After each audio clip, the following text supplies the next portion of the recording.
വിഖ്യാത തബല മാന്ത്രികൻ ഉസ്താദ് സാക്കിർ ഹുസൈൻ വിട നൽകാൻ ഒരുങ്ങി രാജ്യം. ഹൃദയ സംബന്ധമായ അസുഖത്തെ തുടർന്ന് സാൻ ഫ്രാൻസിസ്കോയിലെ ആശുപത്രിയിൽ ചികിത്സയിലിരിക്കെയായിരുന്നു അന്ത്യം. മരണവാർത്ത ഇന്ന് രാവിലെയാണ് കുടുംബം സ്ഥിരീകരിച്ചത്. രാജ്യം പത്മവിഭൂഷൺ നൽകി ആദരിച്ചു. 4 തവണ ഗ്രാമി അവാർഡ് നേടിയ സംഗീത പ്രതിഭയാണ് വിട വാങ്ങിയത്.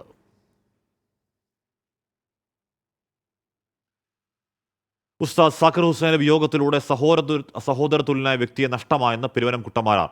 പെരുവനം ഗ്രാമത്തിൽ സക്കീർ ഹുസൈനെ ആദരിക്കാൻ സാധിച്ചതിൽ അഭിമാനമുണ്ടെന്നും പെരുവനം 24-നോട് പറഞ്ഞു. സക്കീർ ഹുസൈനുമായി ഏറെ ആത്മബന്ധമുണ്ടായിരുന്ന പെരുവനം കുട്ടന്മാരാരാണ് നമ്മളോടൊപ്പം ചേരുന്നത്. എങ്ങനെയാണ് ഓർത്തെടുക്കുന്നത്? വേദനാജനകമായ വാർത്ത. സക്കീർ ഹുസൈൻ വിട പറഞ്ഞു. സ്വപ്നത്തിൽ പോലും സങ്കല്പിക്കാൻ സാധിക്കുന്നില്ല. ഇപ്പോഴും ഞാനത് പൂർണ്ണമായി ഉൾക്കൊള്ളാൻ എനിക്ക് കഴിഞ്ഞിട്ടില്ല. അദ്ദേഹം ഇപ്പോഴും മരിച്ചിട്ടില്ല എന്നാണ് എൻ്റെ മനസ്സ് പറയുന്നത്. അദ്ദേഹം മരിക്കേണ്ട ആളല്ല, ജീവിക്കേണ്ട ആളാണ്. അദ്ദേഹത്തിൻ്റെ പ്രവർത്തനം, തബലയിലുള്ള അദ്ദേഹത്തിൻ്റെ മാന്ത്രിക ശക്തി, കലാകാരന്മാരോടുള്ള അദ്ദേഹത്തിൻ്റെ സ്നേഹം, അദ്ദേഹത്തിൻ്റെ ലോകത്തിലെമ്പാടുമുള്ള പ്രശസ്തി, അദ്ദേഹം പ്രവർത്തന രംഗത്ത് അനുദിനം വരുത്തുന്ന മാറ്റങ്ങൾ ജനങ്ങൾക്ക് ഇഷ്ടപ്പെടുന്ന വിധത്തിൽ മാറ്റാനുള്ള ശക്തിയൊക്കെ അമാനുഷികമായ ശക്തിയുള്ള ഒരു ആളാണ്. അദ്ദേഹത്തിനെ നമുക്ക് നഷ്ടപ്പെടാൻ നമുക്ക് മനസ്സ് വരുന്നില്ല. പലപ്പോഴും അദ്ദേഹമായിട്ട് ഒന്നിച്ച് പ്രവർത്തിക്കാൻ സാധിച്ചിട്ടുണ്ടല്ലേ?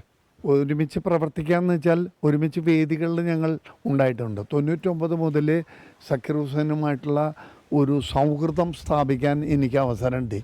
അത് എൻ്റെ വാദ്യകല എനിക്ക് നൽകിയ ഒരു അനുഗ്രഹമാണ്. കേരളത്തിൻ്റെ കലാകാരന്മാരെ, മറുനാടൻ കലാകാരന്മാർ ബോംബെയിൽ വെച്ച് 5 വീരശങ്കർ നൽകി ആദരിക്കുന്ന ഒരു ചടങ്ങ് സംബന്ധിക്കാൻ, മേളം അവതരിപ്പിക്കാനാണ് ഞാൻ പോയത്. എനിക്കും കൂട്ടത്തിൽ ഒരു ചെറിയൊരു പുരസ്കാരം, പ്രോമിസിങ് ആർട്ടിസ്റ്റ് അവാർഡ് അന്ന് കിട്ടി. അത് നൽകിയത് ഉസ്താദ് സക്കീർ ഹുസൈനാണ്. അദ്ദേഹത്തിൻ്റെ കയ്യിൽ നിന്നും ഈ പ്രോമിസിങ് ആർട്ടിസ്റ്റ് അവാർഡ് കിട്ടിയപ്പോൾ, അതും മറുനാട്ടിൽ വെച്ച് കിട്ടിയപ്പോൾ, ഈ ഒരു മലയാളിക്ക്, ഒരു മലയാളത്തിൻ്റെ വാദ്യകലാകാരനെ സന്തോഷിക്കാൻ അത് ഏറെ സന്തോഷിച്ച സുദിനായിരുന്നു. 2018 മലയാള സിനിമയുടെ പശ്ചാത്തല സംഗീതത്തിന് ദിശാബോധം നൽകിയ വ്യക്തിയാണ് ഉസ്താദ് സാക്കിർ ഹുസൈൻ എന്ന് സംവിധായകൻ ഷാജി എൻ കരുൺ അനുസ്മരിച്ചു.